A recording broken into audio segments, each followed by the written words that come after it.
I just can't let you go. Lord knows that I've tried to. You said I was the only What's one. up, everybody? Welcome to my channel. No one I'm likes being Sunshinery. Make lied sure to. to subscribe and like this video. You made this mess and left me with the pieces. Now I What's up, everybody? Welcome back to my channel. Okay, we're here for it. Chapter 20, Rogue Reactions with Rachel Leviss. I don't even really want to read you the show notes, guys. But it says, once again, Rachel becomes a hot storyline on VPR. As the cast reacts to Rachel's interview with Bethanny Frankel, only Rachel can give you the full story.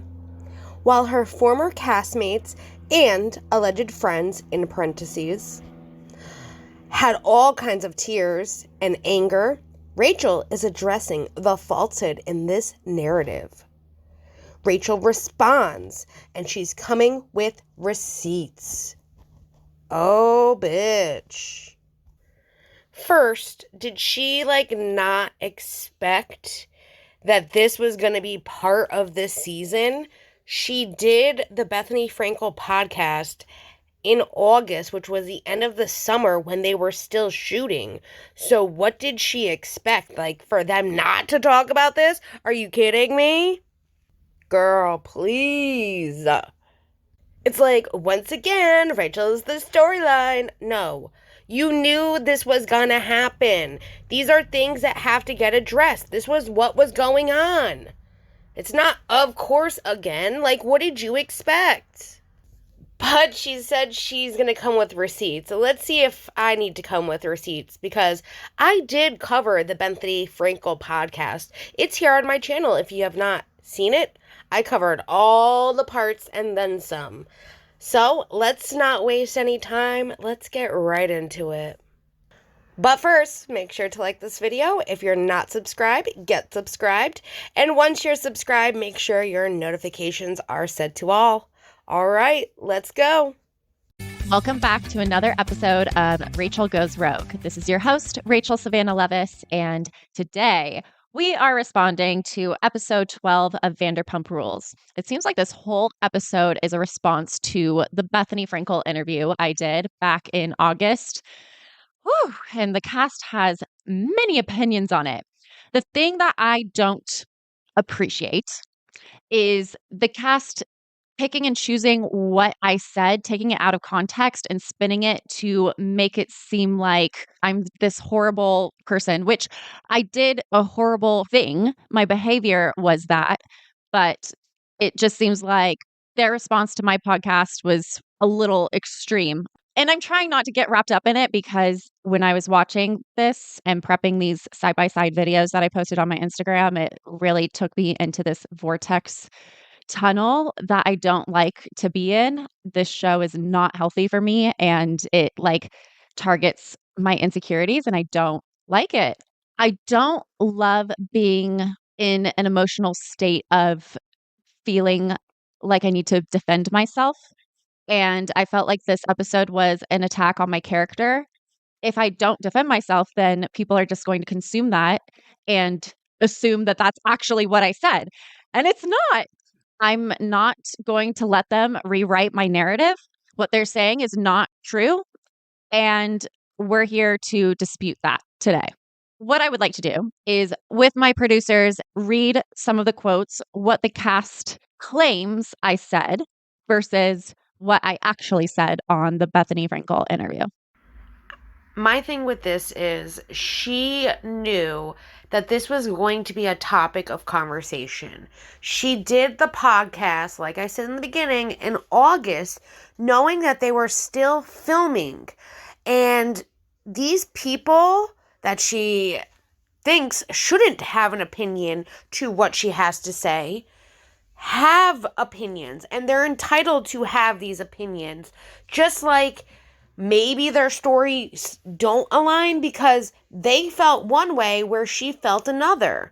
And here she is saying yes, my actions were bad and I held myself accountable for what I did. But what she isn't realizing, it wasn't just the affair, the action of the affair. It was the lying, the manipulating, the going behind people's backs and saying and doing things, but yet doing an actual another thing. It was much more than just an affair with somebody. And at this point, having sex with them. It was much more than that.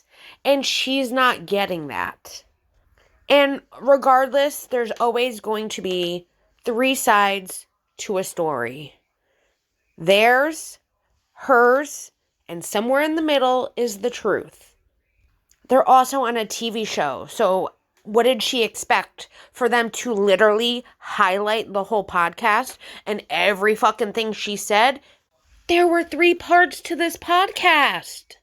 So what did she expect? Like, of course they're going to pick out certain details that affect them and they're going to talk about it. They might have talked about the whole podcast, but clearly the show is only going to highlight certain aspects because they can't highlight the whole damn thing, or a whole conversation that Ariana and Sheena had, or a whole conversation that this person and Lala had. You know what I mean? Like, she expects so much, though she knows how the show works, how TV production works, how all of that works. She also highlights things in her podcast that the show says and does, but she's not highlighting the entire episode and everything that's happening. So how does she expect other people to do one thing where she does the same thing that she doesn't like that they did, which is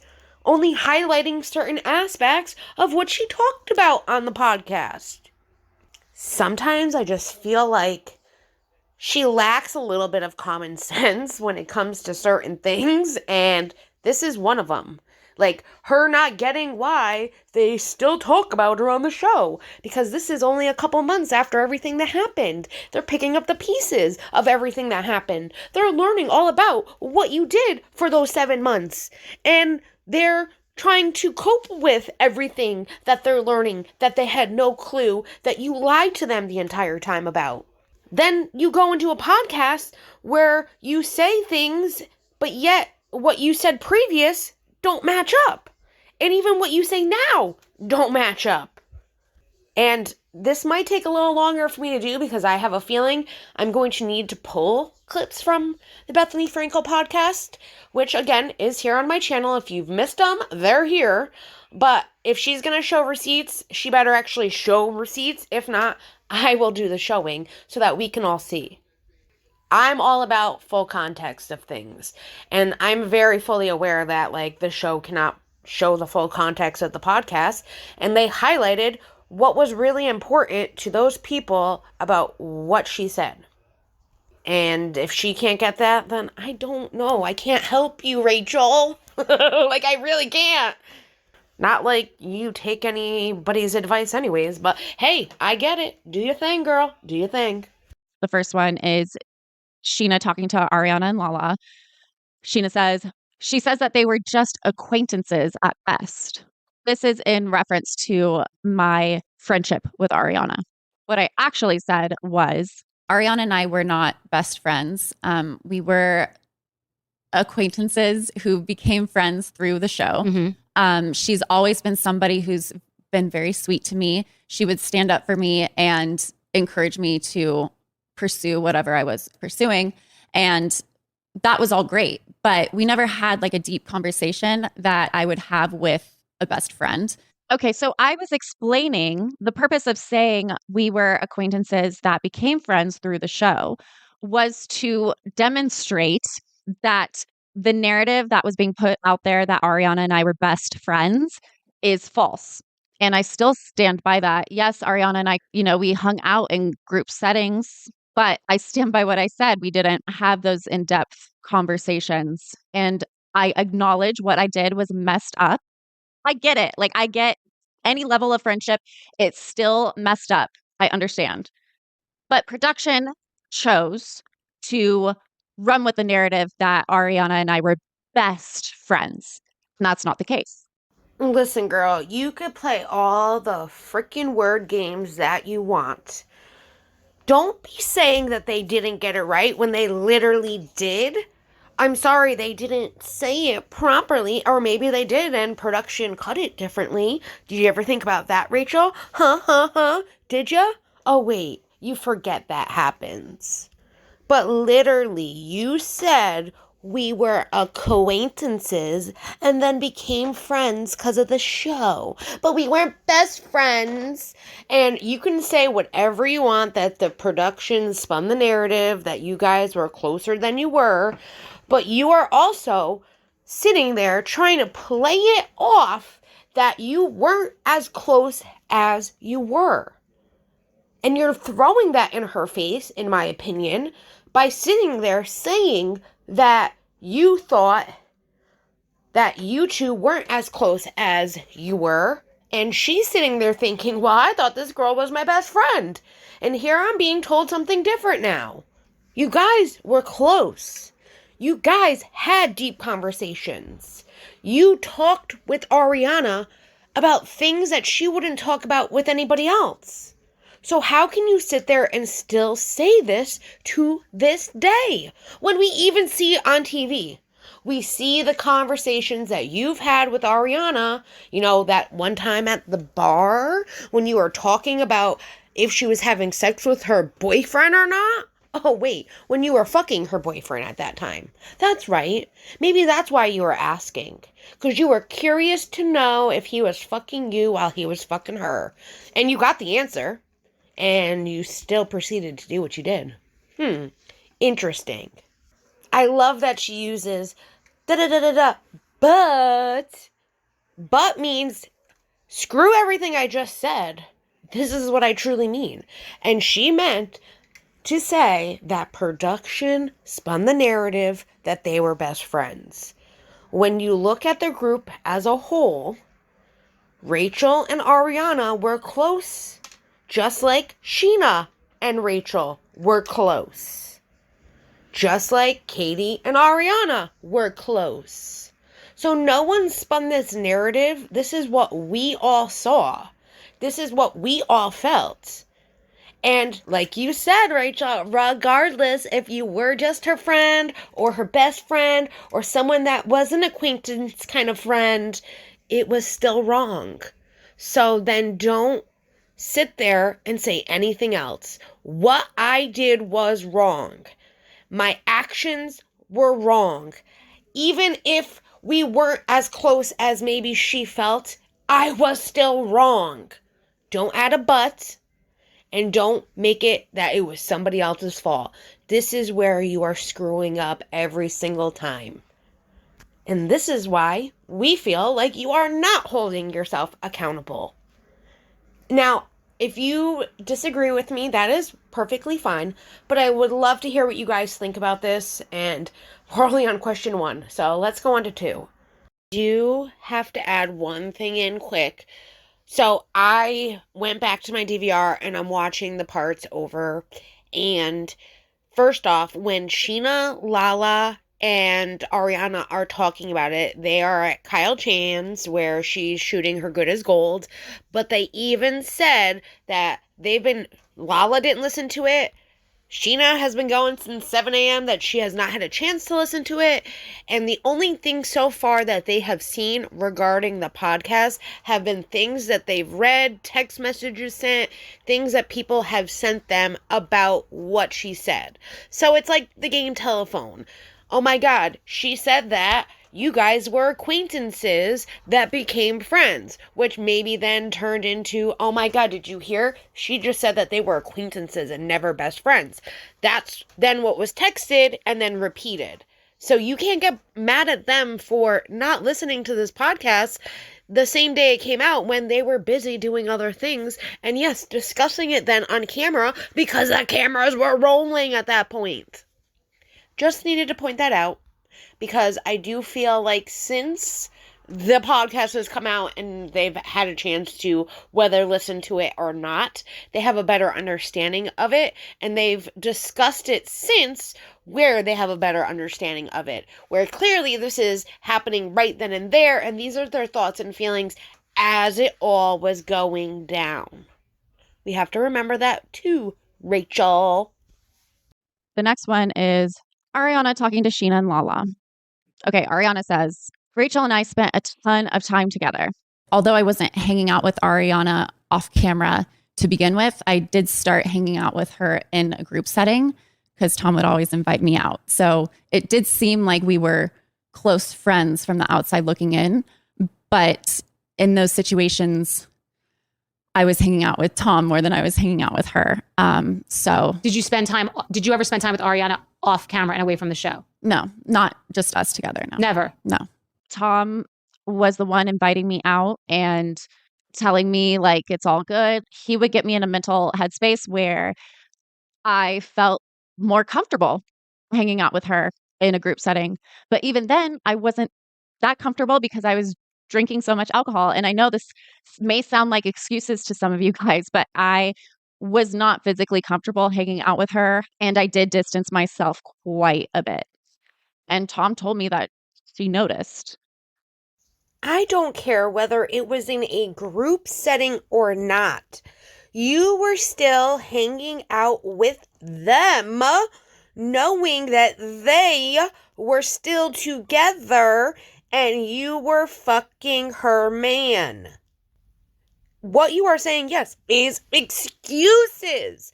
You cannot just say, listen, what I was doing then was I was drinking a lot, I was feeling uncomfortable, and I was trying to distance myself, whether it seemed like that or not. These are what I was feeling at that time.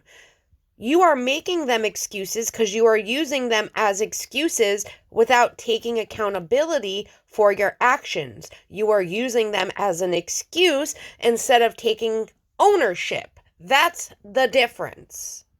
And Rachel, I really don't want to go there with you, but I have been on your Instagram. I've been on her Instagram. Clearly, I get beautiful photos of you that I use for all of my videos that I like to coordinate with the color of your outfit. So I've gone pretty far back, even to your modeling days on that website, Nanomac, and found that you were hanging out with Ariana, whether in a group setting or not. You were still portraying to her that you guys were friends. Period. End of story. Even if you were friends because of the show, you knew right from wrong. That is all I'm trying to say. So now we're like a year later and they're rehashing this. How does it make you feel now? Like a year has passed. Feel like I've done so much personal growth, and the way that the show is talking about me, it's like attempting to keep me confined in a box labeled homewrecker or like shame on you or, this is a bad person. And I've done everything in my power to change my behavior.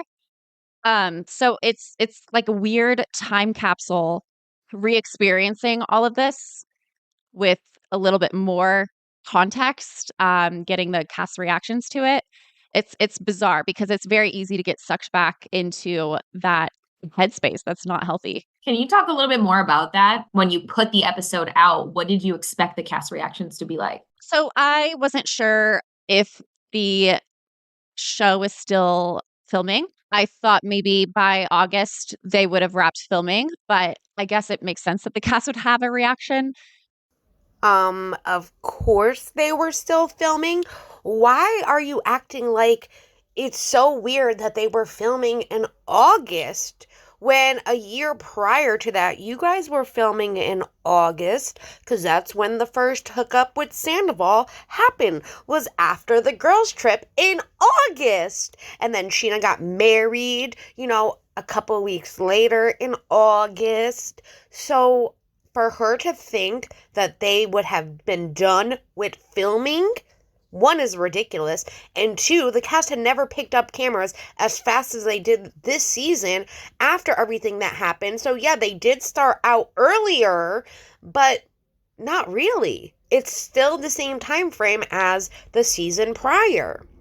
Also, I have this article from Cosmopolitan that was dated July 13, 2023, that reads, Rachel Leviss, I said Rachel, it says Raquel, wants as much money as possible for Vanderpump Rules and is playing hardball with Bravo. If Rachel reaches a deal, she should appear on a cash trip to Lake Tahoe next week. Which that means they were filming Lake Tahoe's episode the week after this article was posted, which means that was like still the beginning of the season, which means July, August is the next month, they still should be filming. And you were playing hardball in the middle of July, knowing that in August they were still filming because you were trying to get as much money as possible because you were still at that point thinking about returning. So I don't want to hear this. I thought they would be done filming in August. That's a lie. You knew damn well. You put out the dog story about Hippie. All of that happened at the end of July. So for her to think that is just her being naive and stupid, in my opinion. What do you all think? Let me know down below. When you put it out, what was going through your head? I really wanted to take accountability for my actions.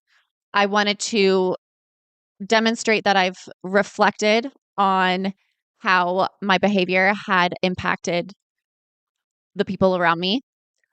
And I also wanted to hold the show accountable for the messed up situation.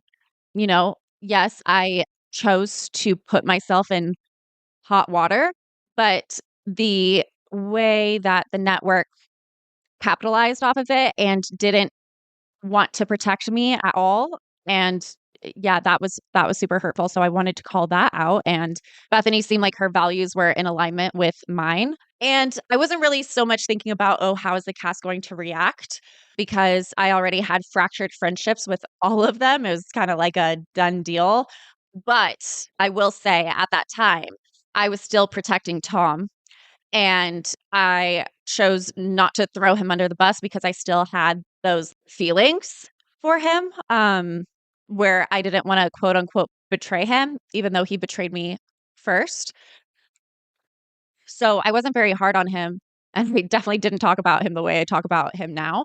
So there's been more processing that I've been able to do.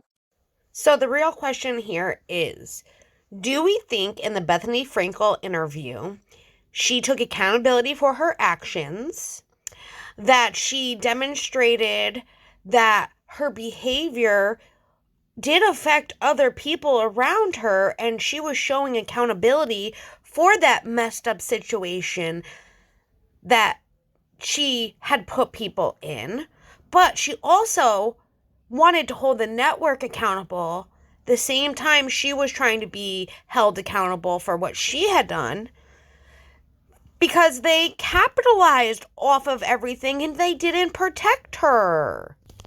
Now, I don't really understand too much about how the contracts work, but I'm pretty sure too, like if she had negotiated a deal with them, that they probably would have done more for her per se and tried to protect her. I'm not sure. Listen, I also realized that Scandoval was different than anything that the network had ever dealt with before. It was bigger than anything they had ever dealt with before. So you're gonna make mistakes as you go along, especially if this is something you've never dealt with before. Being that they are a networking company, their job is to make money and network off of what is happening. So I don't see how that so much is a bad thing, because I'm pretty sure if she was able to capitalize off of it as well, she wouldn't be saying this right now. And I think she's a little jelly that she didn't get to capitalize off of it like others did. But that shouldn't be her focus if her focus is her mental health and getting herself into a better situation than she was in. No matter how much money you have, your mental health can never be fixed with money. Do you get what I'm saying? And yes, at that point, friendships were fractured. But I'm pretty sure by what you would have said, if it went differently, you maybe could have repaired those friendships that you fractured by your actions. We're forgetting that again, Rachel. And in my opinion, I don't necessarily see where she was protecting Tom in that interview. I think she maybe didn't say as much as she'd like. And now she, has a voice that she can. She's said more than she has ever. But that also takes time, and we knew that. But I also thought she was done with him. So why would you still feel like you were betraying him if you wanted nothing to do with him ever again? Interesting. What do you guys think? Let me know down below. Did you expect the cast reactions to be on this season? No. It's kind of like, whoa, this is an intense episode right now. I was not expecting that. And so watching their reactions back now, are they kind of in alignment with what you would expect from them, or did some surprise you? It's a good question. I feel like they demonstrate their character consistently. Sheena coming to mind, how she reacted, like with a lot of anger. But I certainly didn't expect to be talked about to the level of it being this topic of this entire episode. Speaking of Sheena, the next quote that I would like to pull from the episode is Sheena talking to Ariana and Lala, saying, she said I had some savior complex and that our friendship was equally beneficial as far as I helped her, she helped me. And then she was like, I paid rent. I paid the bills. I'm like, bitch, you contributed $1,000 to my $4,300 rent. You didn't pay for parking. You didn't pay for cable. You didn't even stock toilet paper. And you had sex in my bed. What I actually said was, so Sheena was one of my best friends. She offered her apartment to me to stay in while I was figuring out my next moves after breaking up with James. She kept this apartment in LA, but wasn't living in it because she was living down in San Diego. Mm-hmm. But she started creating this narrative that she was a sister I never had and a mother to me, and that she gave me a place to live when nobody else would, put me up anywhere. And that I didn't pay rent, which is not true. I did pay rent. And I also cat sat for her cat who was pumped with mercury for a treatment. She couldn't be near the cat because she was breastfeeding for her daughter. Mm-hmm. And I also did her podcasts. And she said the one podcast that I did with her talking about my breakup with James was the #1 most listened to podcast. So I know that it's just unfortunate that she's trying to create this narrative that I've taken advantage of her when I feel like I did contribute in a way that would really... You're saying it was a quid pro quo. It was a mutually beneficial relationship within a television show, which is all murky anyway. Right. Sheena's going tit for tat, and she offered her apartment for me to stay in a time that I was struggling with a heartbreak, and I wasn't sure if I was going to go back to the show or if I was going to go back to school and get my master's. And she was like, you're helping me out by just paying $1,000 because I'm not living in this apartment. Brock and I are staying in San Diego, and this helps me out. So I have a place to stay in LA when I come back. And she was like, take the master bedroom when Brock and I are gone. The way she's like, oh, and she had sex in my bed. Like, yeah, you knew that. Like, you were encouraging me. You were setting me up with different guys to go on dates with. And she encouraged me to talk about my sex life on her podcast that we filmed on her bed. Well, I think we can all agree that hurt people hurt people. So when you said all of that, yes, she was hurt. She also, like I said, at that point when she was doing the interview, she probably had a little bit more knowledge of your podcast. I'm not, I know when interviews get done and all of that. So I do believe that she was still hurt at that point, yes, but she was also not like her stupid self on her podcast, where she definitely enticed things to be worse than they were, just like you do as well, Rachel. So now it's like we get a full perspective with everything. So yes, you did probably help her out big time by renting out the apartment. Even giving her $1,000 helps pay for that apartment and her still having a place to stay when she's in LA. I don't know how much time she did spend there and in San Diego. Like, I don't know how, if it was like shared kind of a thing. But clearly those are minute details. Like, she didn't pay for parking, you know, she had sex on my bed. Like, clearly she was hurt. She was letting out anger, just like you were letting out anger, talking about, well, I watched her cat that had mercury because it couldn't be around the baby. It's the same thing. That's how I see it, at least. It's like petty being petty. Like, they're both going at each other. They're both hurt about the situation. I understood that from day one. I think with the whole bed situation, too, it's more of like, you had sex with Sandoval on her bed kind of a thing. Not like anybody else. I think that was more the thing. And even with the episode where, like, her and Sandoval were fighting and she was saying, like, now I have weird thoughts about Lala and Brock because of what you did to her. And James is in the background going, I have them too. Because that is now what everybody is thinking, and they're worried and they're concerned because they never thought that they could be betrayed like they were with you and Sandoval. I don't think you realize the magnitude of just how much you hurt everybody. But, you know, I get it. It's all about you. We get it. That's why we're here. Like, we're not gonna get, you know, I understand she was very hurt by everything that I did to betray her, and I get she was saying things out of frustration just like I was as well. We're not going to get that. That's what I'm saying. So now you have a problem with it? There's incongruence with what she's saying and what her expectations were of me as a roommate. Now we move into Allie and James talking. Allie says that she was just upset after your breakup. She wasn't over you. She never actually loved Tom, which is funny because that's not what she was saying last summer. And then it like flashes back to me telling Andy Cohen that I was in love with Tom at the reunion.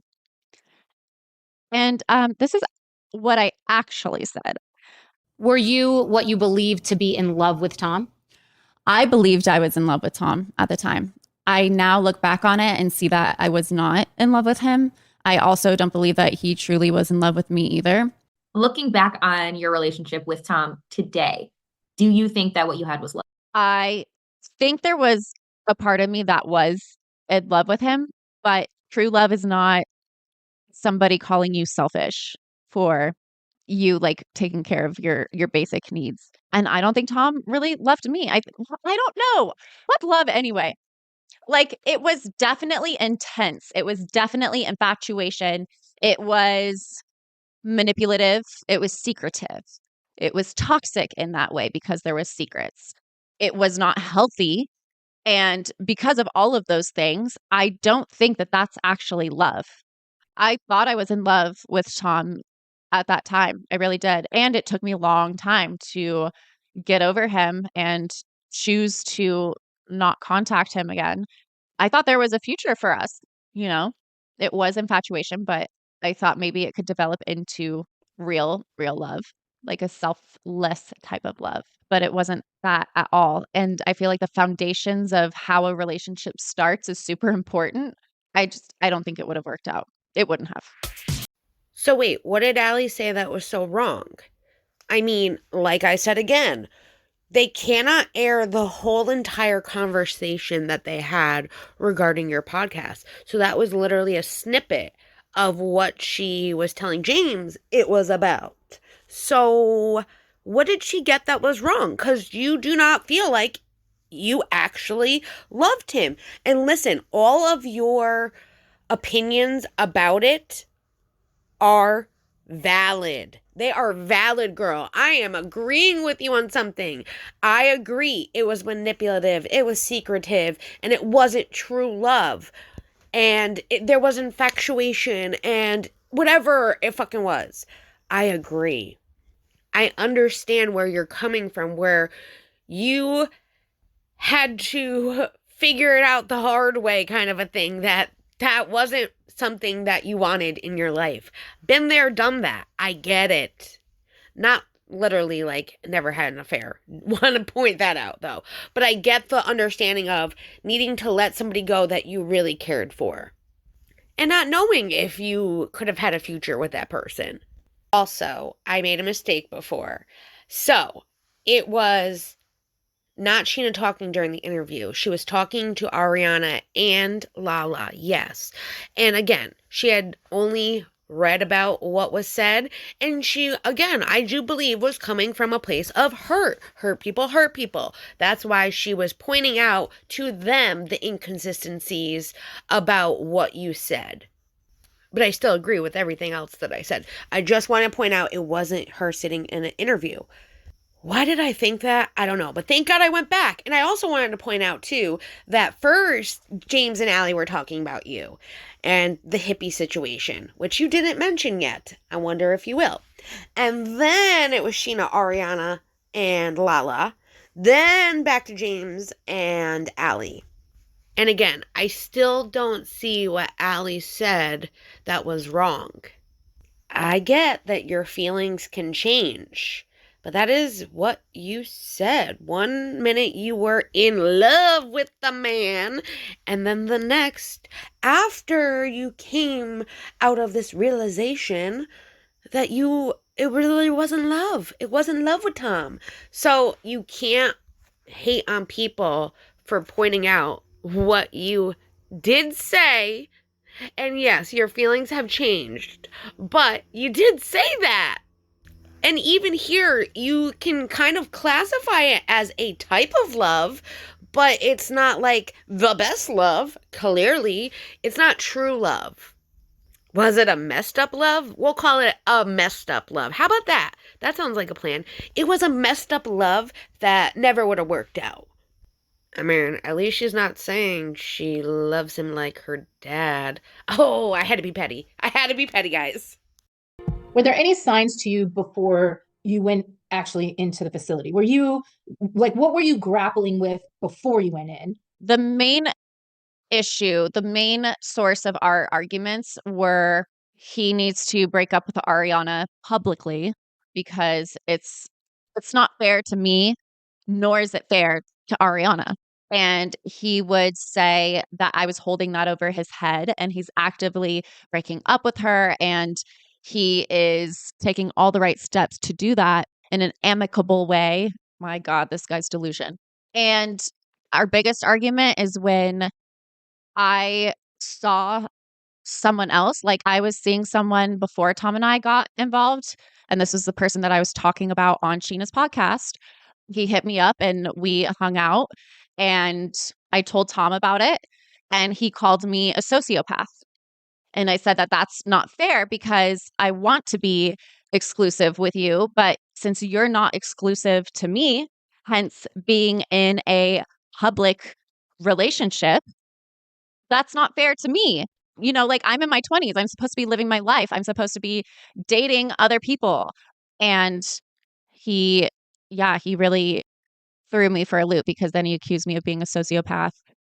I believe the person she was seeing that she was talking about was Nami.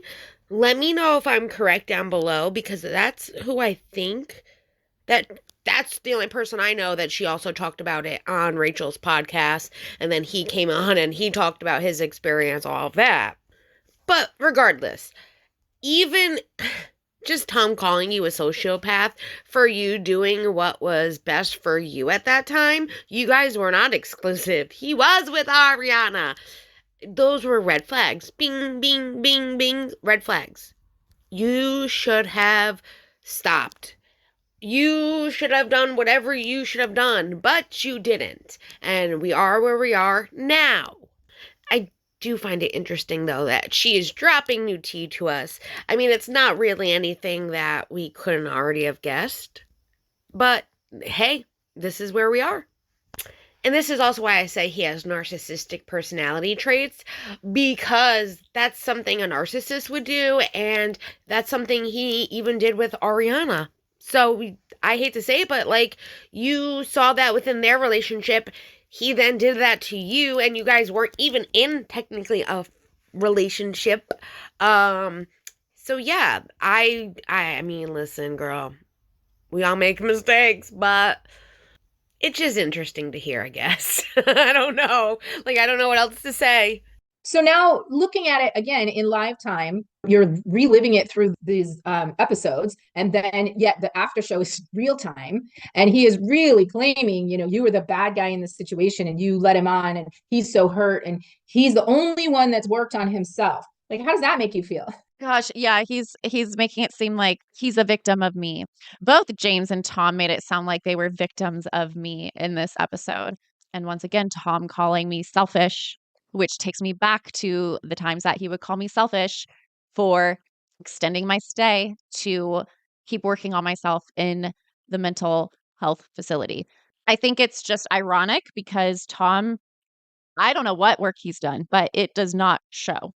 It doesn't translate into what he talks about and how he acts. Tom goes on to say, Rachel, to Tom Schwartz, I don't understand how she could think that I was anything but somebody who just loved and cared about her. I would do anything for her. No, he was not somebody who loved and cared about me. He was somebody who was controlling and manipulated the situation to keep me in his grasp. And I know that may sound extreme, but this is the situation. And I'm not trying to victimize myself either. Like, I am taking these active steps to never put myself in that situation again. And I'm able to recognize the red flags so I don't put myself in that situation again. But he wanted to control me. And if I went to work on myself, then he became the victim of me because now his needs aren't being met because I'm not there. This is just lip service right here. I would do anything for her. I will say, in all the conversations that he had with me too, you were trying to better yourself. And this is the part that blows my mind, an inpatient facility to work with counselors 24/7.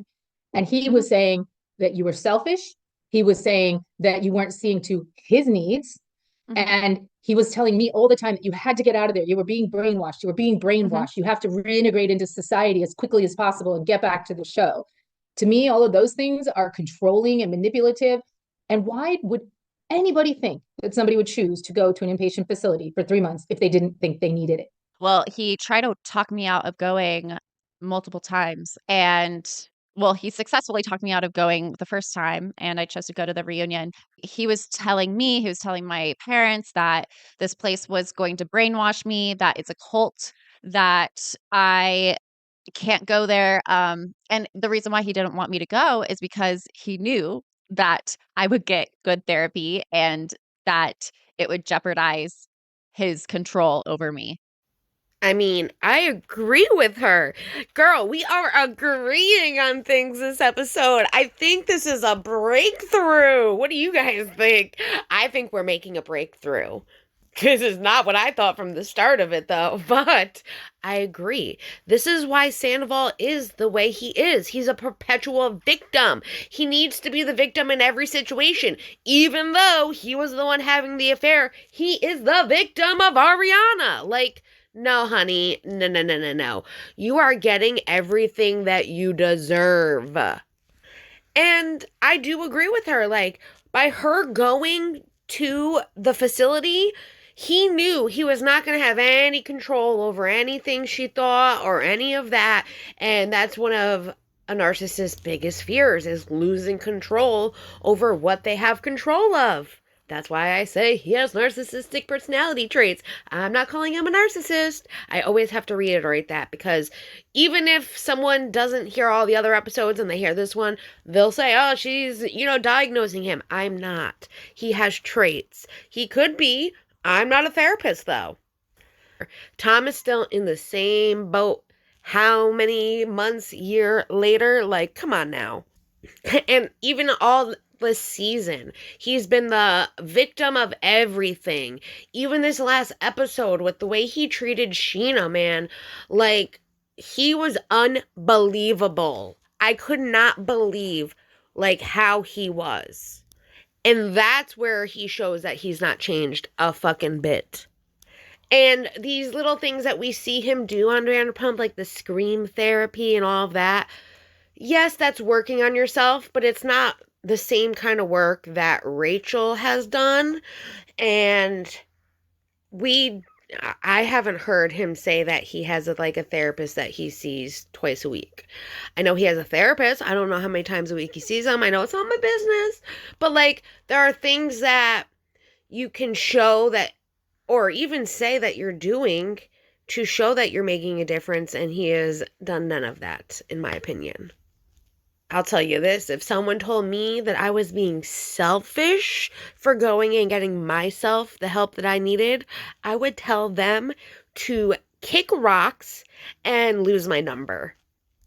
And that's one thing I can say as a girlfriend of now, oh my God, 9 years we've been together.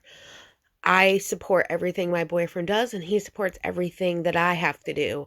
And that's why we love each other. And I do hope that one day she can get there with whoever. I'm not that heartless, guys.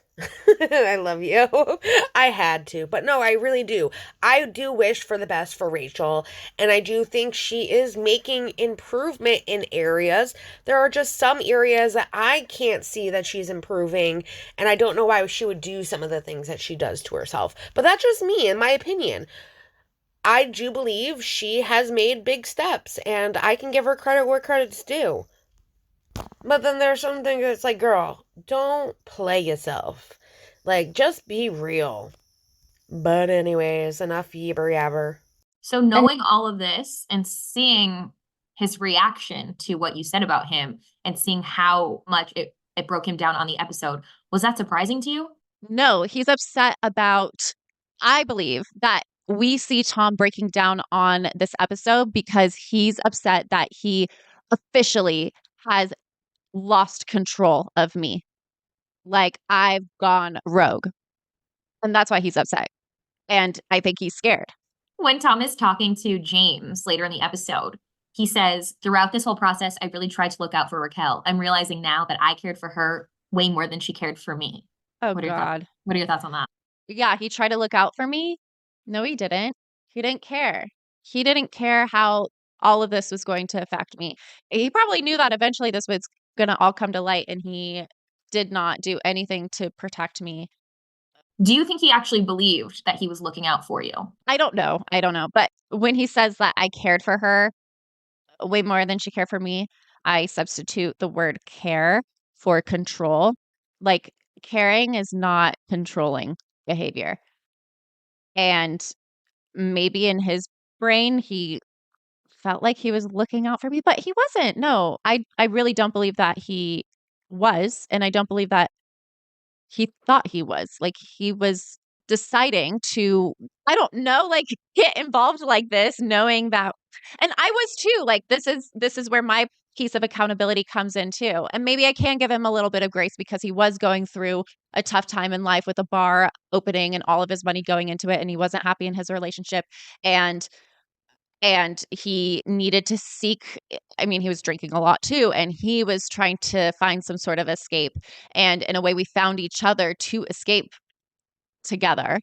And it was like the perfect storm. But I don't believe that he was truly looking out for me at all. Plus, if you think about respecting somebody, caring for somebody, loving somebody, you don't record somebody on an intimate FaceTime without asking for permission first, if you really care about that person.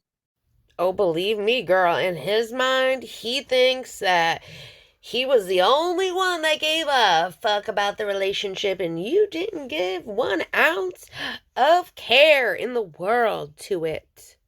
Again, this is Sandoval and his way of thinking, and clearly it's skewed. It's not right at all.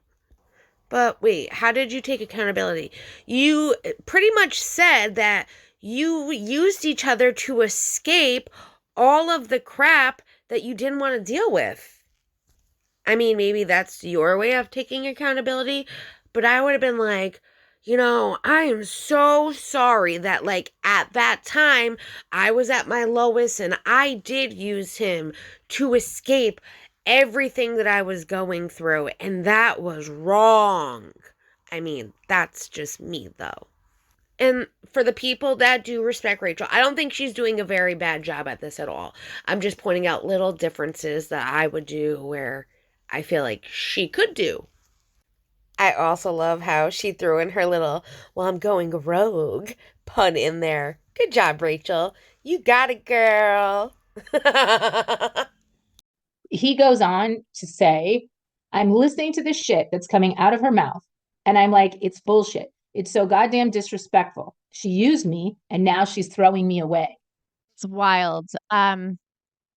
His mindset, he believes that I used him.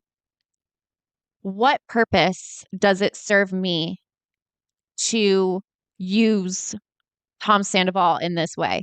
It's not to become more famous. If it was, I would have gone back for another season of Vanderpump Rules. It's not for storyline purposes for me. I think maybe he's hurt, but he feels used. I think I was really broken and I needed somebody to help me process through the heartbreak that I was experiencing with James. And he was that person to me. And I was also that person to him through his tough time and him confiding in me about his relationship. So in a way, we kind of used each other as an escape. But now he wants to play the victim and say that I just used him. And now I'm throwing him away. Not true. So now you're in the meadows. What are the epiphanies that you had realizing that his love wasn't true love or healthy kind of love, or it was manipulation or narcissism or whatever you learned? What was that epiphany for you that it turned around and you started healing? Do you mind if I grab my journal really quick? I can tell you exactly what. Oh boy, not the journal. I will say, though, she is right, where they both kind of used each other for their own benefit and to get over whatever the frig they were feeling. Not that I'm minimizing their feelings. I know she was going through a breakup from an engagement and a long relationship with James and all of that.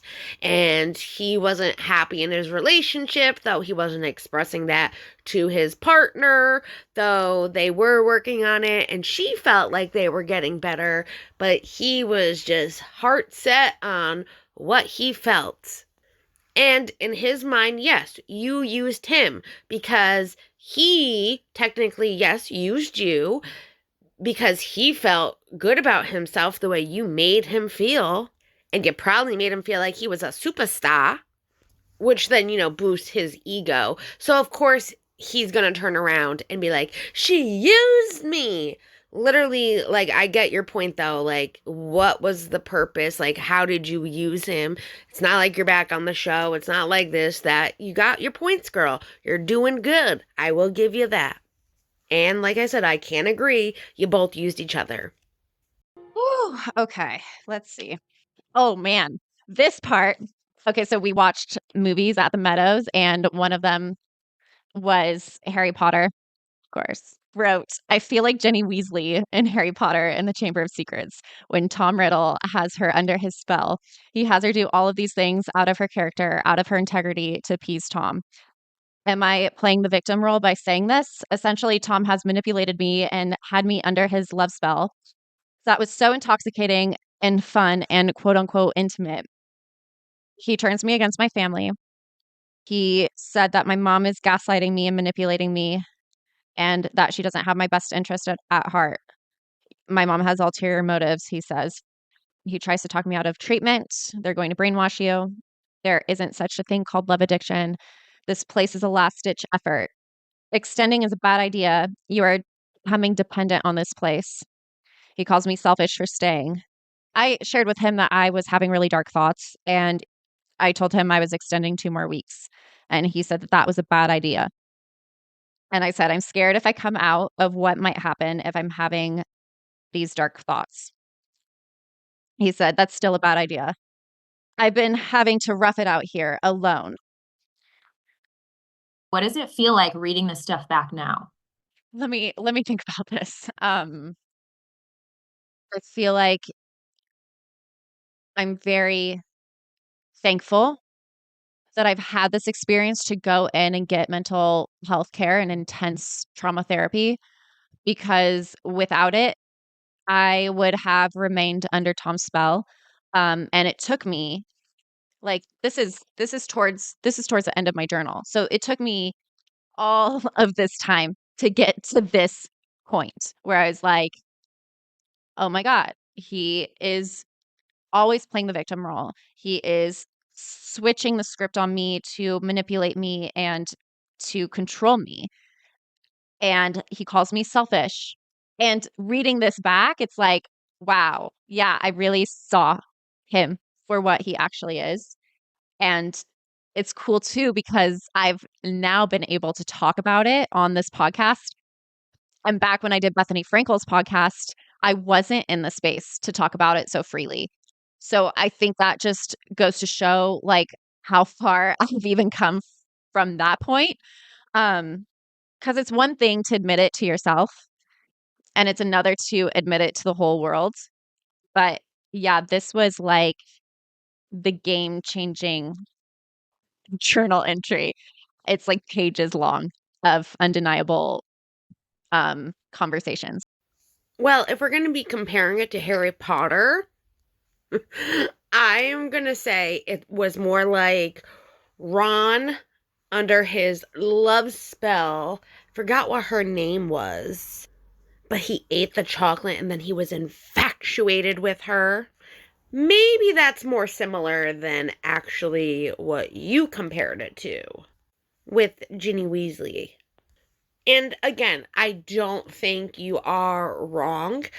I am kind of shocked maybe a little bit that it took you that long to get to that point and to see it for what it was, especially with him calling you selfish just for even going into the facility and wanting to help yourself. Just very interesting. I just find this all very interesting. What about you guys? Do you guys find this interesting? Let me know below. If you could go back and say something to that girl who wrote those pages in the journal, what would you say to her? I would say, I'm so freaking proud of you. I'm so proud of you that you are finally seeing things for how they truly are and not living in this land of illusion. And this is exactly what is needed to be able to break out of that denial and to really face the facts, and the first step to choosing a healthier, safer relationship that you ultimately want. So I am so freaking proud of you. So I want to switch gears a little bit to something that James said to Tom. She got with you because she wasn't quite over me. What are your thoughts on that? And do you feel like that's really what happened? I mean, I think it's just funny that he's interpreting it this way because it feeds his ego. And in a way, I guess it's a little bit true, because I was heartbroken over the fact that James moved on with Allie so quickly and he was shoving it in my face, or that I chose to film. And, you know, I guess I signed up for that heartbreak, even though I didn't even know what heartbreak really was. In a way, I did get with Tom because I wasn't able to process my emotions that I was feeling with James. And I don't know. I think this whole conversation was weird, though. Like, it was kind of like they were trying to one up each other and like claim their territory. And it seems like he said that as almost like to brag to Tom. Did you feel that? Yes. Yeah, totally. Yeah, I felt like he was trying to one up him by being like, oh, well, she only got with you because she wasn't over me. Yeah, I mean, it's pretty clear that both of these guys have big egos. I mean, there was a little bit more context to that, but I can't agree that they do kind of have big egos, just a little bit. Yeah. They both have big egos. They do. And I think they were kind of at that point where when they were talking, they were trying to show one didn't care more than the other and show one up kind of a thing. And yeah, they were letting their egos get in the way during that whole conversation, for sure. But there was a little bit more context to it all. I'm done with the talking. I'm done. Look, I didn't even get any sort of like closure. She's working on herself. Yeah, that's why. Yeah, she was working on herself when she broke up with you. She was selfish during that time. She was selfish with getting involved with me. She said back in the day when she asked you to stop drinking, if you can't get your together, then we will break up. She did it with a thought that you wouldn't be able to do it. She also said on the podcast that she was never in love with you. Oh, I know, I heard that. Right, and that like she got with you because she wasn't quite over me. So, you know, I wouldn't put too much thought into that one, buddy. I don't believe you guys were ever in love. I think it was a fest for 6 months. Dude, we would sit there for 5 hours. You would get horny, extra horny, because you weren't getting Ariana. So you like go downstairs and you have no idea what you're talking about. I would literally go over to her house and we'd spend like 5-6 hours together. If we had sex, it would be like for a little bit. We would talk the whole time. You're a liar though, Tom. You're a liar. Hearing him say that on the episode when you watched it back, what was your gut reaction to that comment? I wasn't even really caring what they were saying specifically. It was more of like my reaction to that whole conversation that they had, that back and forth with each other, just shows how idiotic both of them are.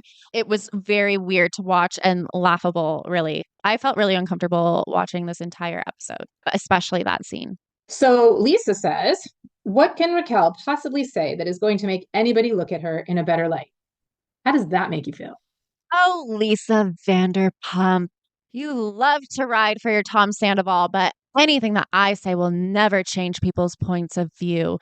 It's like bizarre to me. Also, the way that they were saying like, oh, you know, like Tom has been through so much and all of these disclaimers at the beginning of the season of dark thoughts and suicide hotline stuff.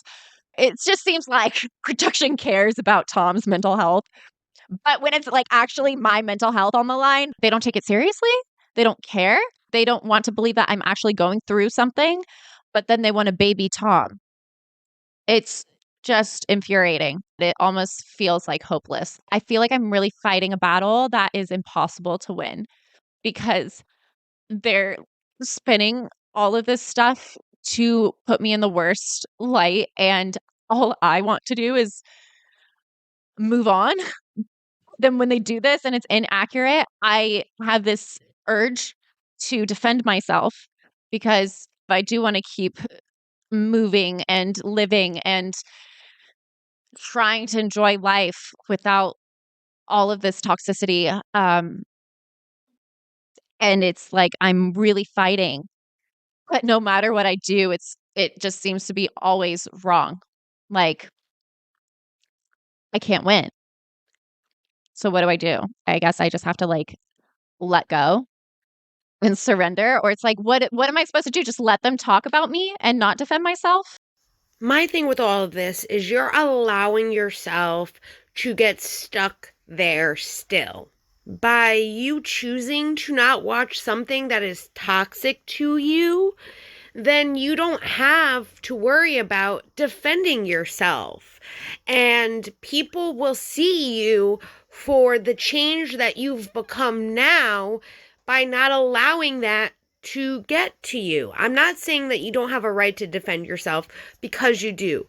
There are ways that you can do it though, where it looks productive. It looks like, yes, you've learned a whole lot from all of this and you're better off now than you ever were. People can see who someone is just by their actions and the way that they are portraying themselves. And if you keep with not moving forward and talking about everything with Vanderpump, it just shows us that you're not ready to move forward, though you want to move on. You could be using this platform for so much better things and to show that you are different, that your morals and standards have changed and you have grown as a person. And I just think you are stuck in the sense that you don't know what to do with this platform. And right now you are trying to capitalize it by, you know, reviewing Vanderpump, but also getting the chance to defend yourself and feeling justified by doing it, but you're still stuck. And that's where you have an issue. And the fact that you just think that, like, every episode is about you and all they do is talk about you. Yes, I understand they do talk about you. This whole episode, though, was not about you, though you said this whole episode was about you. There were a lot of factors that involved you because of the situation that was created between you and Tom. But Tom is also there trying to pick up his pieces, which he's not doing a very good job. And that's clear to see too. And that's what I mean. People will see it for what it is. You need to move on. You feel like you want to move on, then move on, honey. You can do much better if you put your mind to it. I promise. Why do you feel this desire to defend yourself and not just walk away completely?